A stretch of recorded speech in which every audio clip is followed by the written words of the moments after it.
Elvish Yadav and चुमदरंग का controversy NCW का समन मिलने के बाद एल्विश यादव का रिएक्शन आया सामने। उन्होंने एक बहुत बड़ा स्टेटमेंट लिखकर अपडेट दिया है कि मतलब क्या है नहीं है, क्योंकि ये बातें बहुत बड़ी बन गई है। इतना कि अरुणाचल के सीएम उस पर कमेंट कर रहे हैं और उन्हें समन भेजा गया है।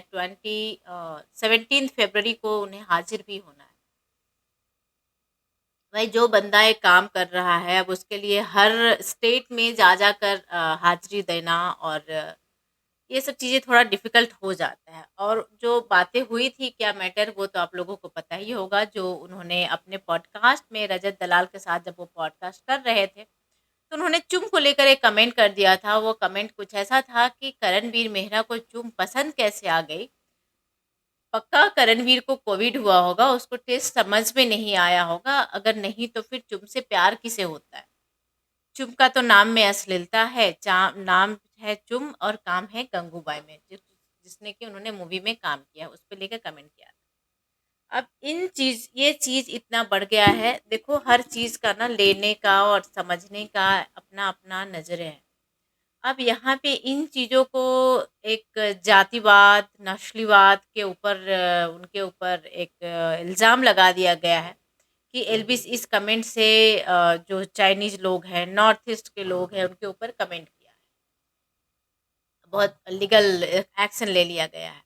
अब उस पे एल्विश यादव का रिएक्शन सामने आया है समन आने के बाद कि a statement from my podcast is being taken out of context and presented in a misleading way.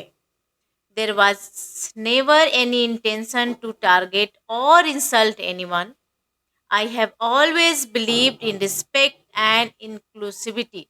इसके पहले भी जैसे ही ये बात चर्चा में आया था, उस टाइम ही लाइव आकर, उसी दिन लाइव आकर और एल्विश ने एक वीडियो छोटा सा क्लिप अपलोड किया था कि मेरा ऐसा कुछ इंटेंशन नहीं है और मैंने इसका मतलब ये नहीं बोला है।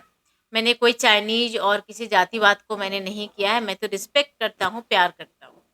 फिर उसी चीज़ों को अब बढ़ गया है तो कुछ और थोड़े ज़्यादा विस्तार में उन्होंने लिखा है कि there was never any intention to target और insult anyone. I have always believed in respect and inclusivity and those who know me understand that I have nothing but love for everyone. उन्हें वो बोल रहे कि जो मुझे जानते हैं उन्हें बहुत अच्छे से पता है कि आई मुझे मेरे में कुछ ऐसा नहीं है, मैं सबके लिए प्यार ही बांटता हूँ। It's unfortunate that a false narrative is being created. उनके बारे में एक फॉल्स नैरेटिव क्रिएट किया जा रहा है, completely mispresenting my words. This whole issue is based on false allegation of racism, which is simply not true. To avoid further misinterpretation, the statement was removed from the podcast, and I also addressed the clarification in my next blog, जो कि मैंने पहले बता दिया। I have always stood for positivity and inclusivity and will continue to do so. अब मैं आपको बता दूँ कि ये बताना चाहते हैं कि मैंने कभी किसी को हर्ट नहीं किया है और मेरा ऐसा कोई भी इंटेंशन नहीं था, जो कि मैंने अपने ब्लॉग में नेक्स्ट में क्लियर भी कर दिया था। मेरे बातों को मरोड़ा जा रहा है, गलत तरीके से लोगों को सामने परोसा जा रहा है। साथ ही साथ उन्होंने ये भी बात किया है, उसके बाद करणवीर मेहरा भी स्पॉट हुए थे सिटी पे, अपने ही प्रोजेक्ट को लेकर कहीं जा रहे थे। पेपराजी ने उन्हें सपोर्ट किया और पूछा कि करण आपको क्या कहना है, ये जो एल्विश ने बोल दिया वो पॉडकास्ट में, वो बिग बॉस वाला बात जो है, ये तो बहुत ज़्यादा ही बढ़ते जा रहा है। वहाँ पे करण का रिएक्शन ये था कि जो भी हो रहा है बुरा हो रहा है, नहीं होना चाहिए। देखो भाई, मतलब इस उन्होंने बोला, बट जिस तरीके से उस शब्द को परोसा जा रहा है, दैट इज रियली डिफरेंट।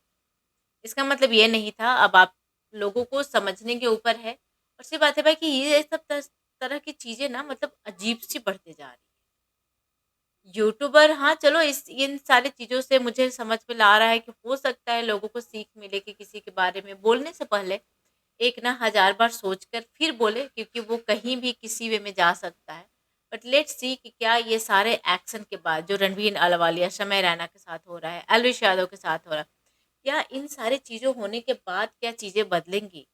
वैसे कहीं से ऐसा दिखता नहीं है, क्योंकि अभी फिर से नए-नए कॉमेडी सीन आ रहे हैं और ये सारी चीज़ें फिर वो वल्गर वे में जा ही रहा है। तो ऐसा कुछ फ़ायदा होने वाला है नहीं, बस जिसे नोक पे लेना है ले लो, टारगेट कर लो और अपना जो जितना निकालना है निकालो। मुझे तो ऐसा ही लग रहा है, अगर जो कुछ चेंजेज़ होता है तो बहुत अच्छी बात है। Thank you so much everyone. चलिए आप लोगों को क्या लगता है, अपना राय कमेंट बॉक्स में ज़रूर बताइएगा। Thank you so much. देखते रहिए टेली चर्चा 28। चैनल को सब्सक्राइब कीजिए, वीडियो को लाइक, कमेंट, शेयर ज़रूर कीजिए।